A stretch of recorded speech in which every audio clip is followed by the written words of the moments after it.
ملائكته يصلون على النبي يا أيها الذين آمنوا صلوا عليه وسلموا تسليما.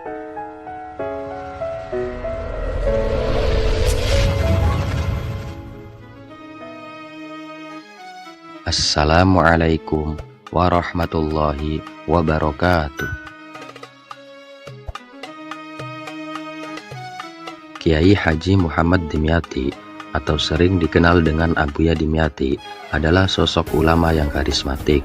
Beliau dikenal sebagai pengamal Torekat Syadiliyah dan melahirkan banyak santri berkelas. Muridnya mencapai ribuan dan tersebar hingga ke mancanegara. Abuya Dimyati lahir sekitar tahun 1925 Masehi dari pasangan Kiai Haji Amin dan Hajjah Ruqayyah. Beliau dikenal sebagai pribadi bersahaja dan penganut torekat yang disegani. Abuya Dimyati bukan saja mengajarkan ilmu syariat, tetapi juga menjalankan kehidupan dengan pendekatan tasawuf. Tidak salah kalau sampai sekarang muridnya mencapai ribuan. Mereka tersebar di seluruh penjuru tanah air, bahkan luar negeri. Pesantrennya pun tidak pernah sepi dari kegiatan mengaji. Pondok Abuya Dimyati berada di Kampung Cidahu, Kecamatan Cadasari, Pandeglang, Banten. Semasa hidupnya, Abuya Dimyati dikenal sebagai gurunya dari para guru dan kiainya dari para kiai. Masyarakat Banten menjuluki beliau sebagai pakunya daerah Banten. Abuya Dimyati sejak kecil memang sudah menampakkan kecerdasan dan kesolehannya, dan beliau banyak belajar dari berbagai pesantren seperti pesantren Cadasari, pesantren Kadu Pesing Pandeglang, kemudian pesantren Pelamunan hingga pesantren Pleret Cirebon. Abuya berguru pada ulama-ulama sepuh di tanah Jawa. Di antara gurunya ialah Abuya Abdul Halim, Abuya Mukri Abdul Hamid, Mamah Bakri, Mbah Dalhar Watu Congol, Mbah Nawawi Jejeran Jogja, Mbah Hojin Bendopare, Mbah Baidawi Lasem, Mbah Ru'yat Kaliwungu, dan masih banyak lagi. Kesemua guru-guru beliau bermuara pada Syekh Nawawi Al-Bantani. Para kiai sepuh tersebut memiliki kriteria kehilafahan atau mursyid sempurna. Setelah Abuya berguru, tak lama kemudian para kiai sepuh tersebut wafat. Dibanding dengan ulama kebanyakan, Abuya Dimyati menempuh jalan spiritual yang unik. Dalam setiap perjalanan menuntut ilmu di pesantren, beliau selalu menyibukkan diri dengan kegiatan ibadah, mengaji, dan mengajar. Bagi Abuya, hidup adalah ibadah. Tidak salah kalau seorang kiai dari Kaliwungu, Kendal pernah berucap bahwa belum pernah seorang kiai yang ibadahnya luar biasa. Menurutnya, selama Abuya mondok di Kaliwungu, Abuya tidak pernah menyia-nyiakan waktu. Sejak pukul 6 pagi, Abuya sudah mengajar hingga jam 11.30.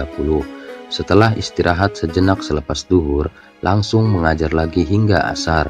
Selesai sholat asar, mengajar lagi hingga maghrib. Kemudian wirid hingga isya.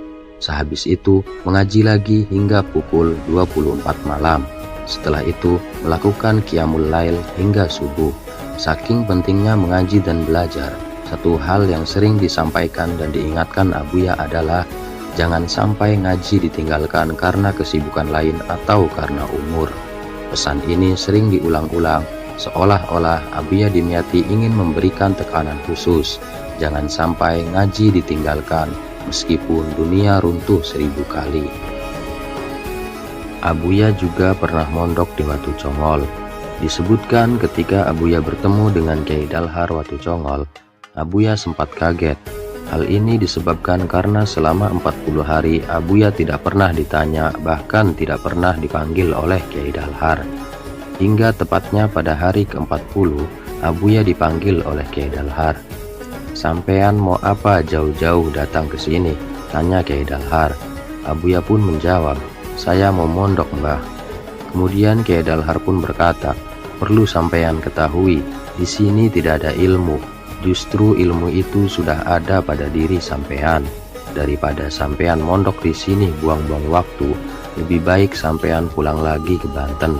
amalkan ilmu yang sudah ada dan syarahi kitab-kitab karangan mbah-mbahmu, karena kitab tersebut masih perlu diperjelas dan masih sulit dipahami oleh orang awam. Mendengar hal tersebut, Abuya Dimyati menjawab, tujuan saya ke sini untuk mengaji, kenapa malah disuruh pulang? Kalau saya disuruh mengarang kitab apa yang mampu saya karang?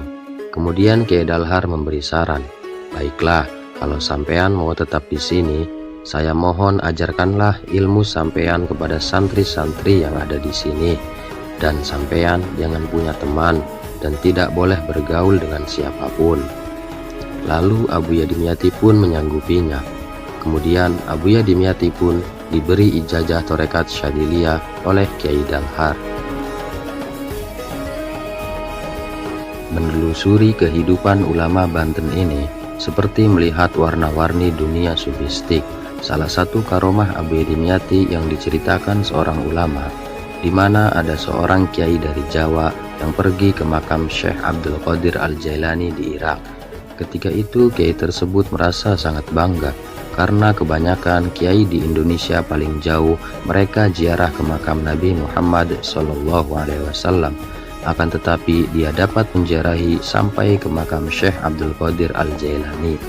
Ketika sampai di makam tersebut, penjaga makam bertanya padanya, "Dari mana kamu?" Si kiai menjawab, "Dari Indonesia." Maka penjaganya langsung bilang, "Oh, di sini juga ada setiap malam Jumat seorang ulama dari Indonesia yang kalau datang ziarah dan duduk di depan makam, maka segenap penziarah akan diam dan menghormati beliau. Ketika beliau membaca Al-Quran, maka penziarah lain akan meneruskan bacaan mereka." Kiai tadi kaget dan berniat untuk menunggu sampai malam Jumat agar tahu siapa sebenarnya ulama tersebut. Ternyata pada hari yang ditunggu-tunggu, ulama tersebut adalah sosok Abuya Dimyati. Dan ketika kiai itu pulang ke Indonesia, ternyata Abuya berada di pondok dan mengaji dengan para santrinya. Kiai tersebut terkagum-kagum akan hal itu.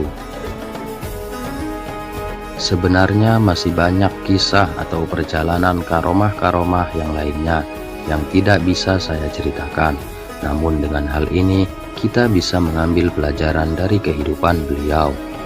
Tepatnya pada tanggal 3 Oktober, Abuya Dimyati meninggalkan kita semua. Abuya Dimyati wafat pada malam Jumat pukul 3 waktu Indonesia Barat, 7 Sya'ban 1424 Hijriah atau bertepatan dengan 3 Oktober 2003 Masehi, dan beliau dimakamkan di Cidahu, Kabupaten Pandeglang, Banten. Wallahu a'lam bishawab. A'udzu billahi minasy syaithanir rajim. Inna Allaha wa malaikatahu yusholluna